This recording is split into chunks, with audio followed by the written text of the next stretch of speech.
when I was around 24 years old, I was in school, and I had met this young man, and I also had met, he was a Muslim actually, but he wasn't a practicing Muslim. So well, I also had met a girl in my class that was wearing full hijab like myself, and she had a face covering on. So I had asked her, why does she wear that on her face? And it looked so strange to me, right? So I said, well, can you tell me why you wear that? And she had explained to me that in Islam, the beauty of a woman, a Muslim woman, is something that is so honored and respected that we don't share it with everybody, so we conceal it. And it's also, backed up from the Quran that Muslim women have to cover.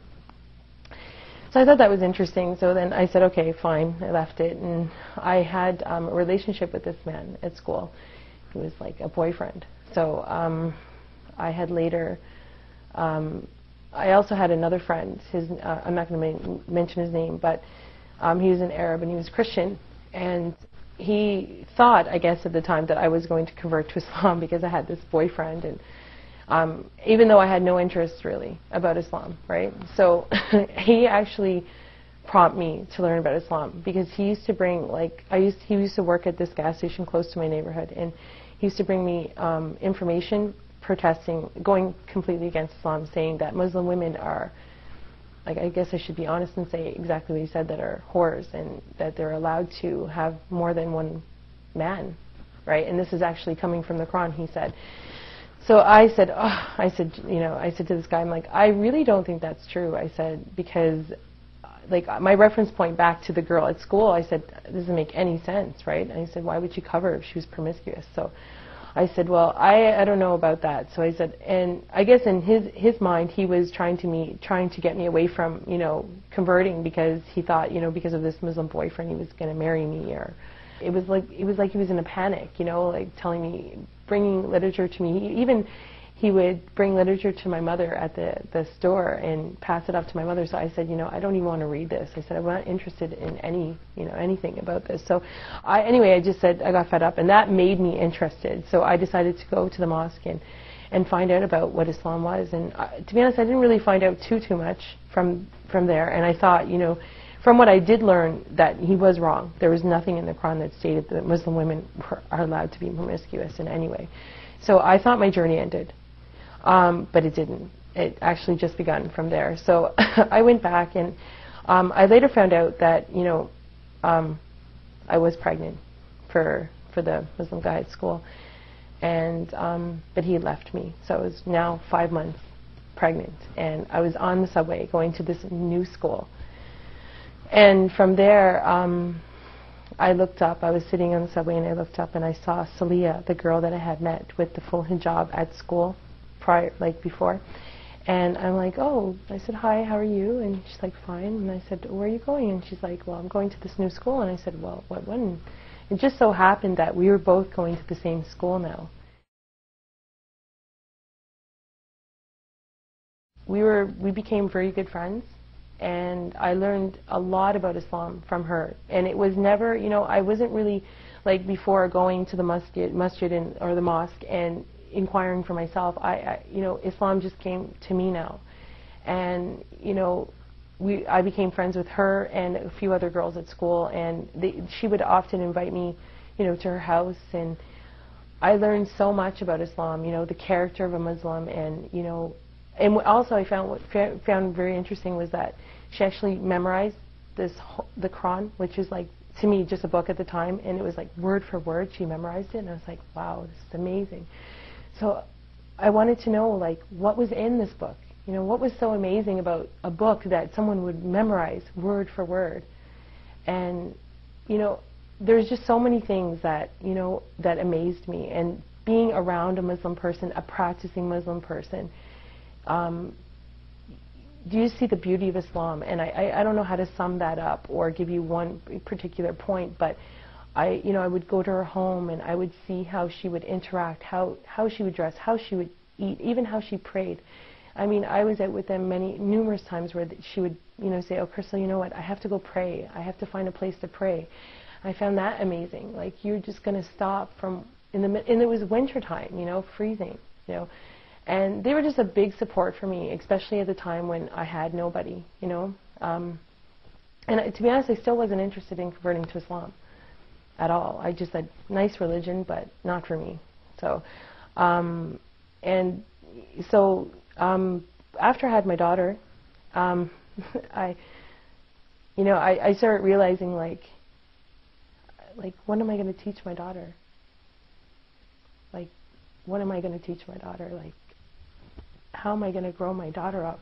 I'm going to cry because it's emotional. So, anyway, and the guy, he never came back, you know. Like, he did after I had my daughter, right? He wanted to, like, I had inquired about him to see her, but so I didn't really know how to, you know, raise this beautiful baby that I had. So, and I remember back to how Celia was and how her parents raised her, and I just saw this, you know, another way of living, right, other than my way, which was basically just you live and you do whatever you like in this world. You want to do this, you go do it. There's no direction in life. So I decided to look more into Islam at that point on my own, you know.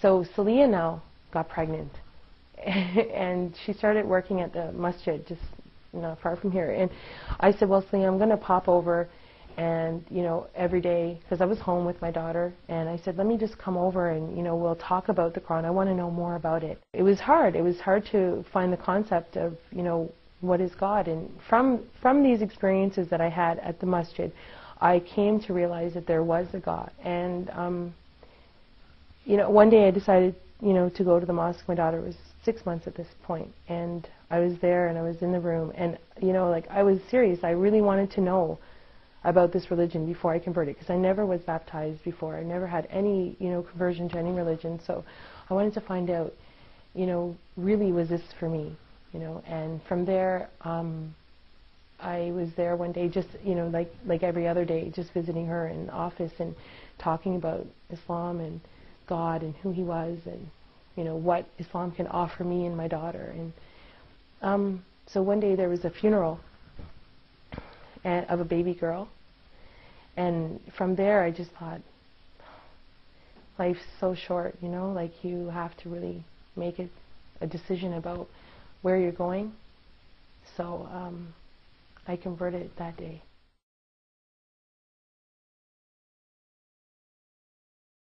I accepted Islam, right, but I didn't know how to pray, you know. I didn't even have Islamic clothes. I was going back home now to, you know, my house. That was my mother. How was I going to explain that to my mother? You know, and there wasn't a lot of support for the new Muslim, because I think, and it's not saying that Muslim people that are born in Islam don't care. I think they care a lot. It's just that maybe there's, you know, not relating to the fact that, you know, she looks like a Muslim. She's got hijab on. She must have a Muslim family. They assume. They don't know what you're going home to.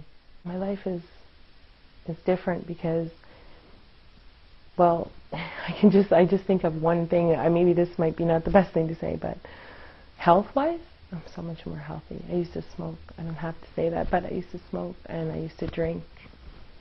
I used to get sick to my stomach from drinking. I don't drink anymore. I haven't tasted a drop of alcohol. I haven't smoked. Alhamdulillah. It's just, you know how many times I tried to quit smoking? I smoked for like 11 years, and I tried, and I tried, and tried, and tried.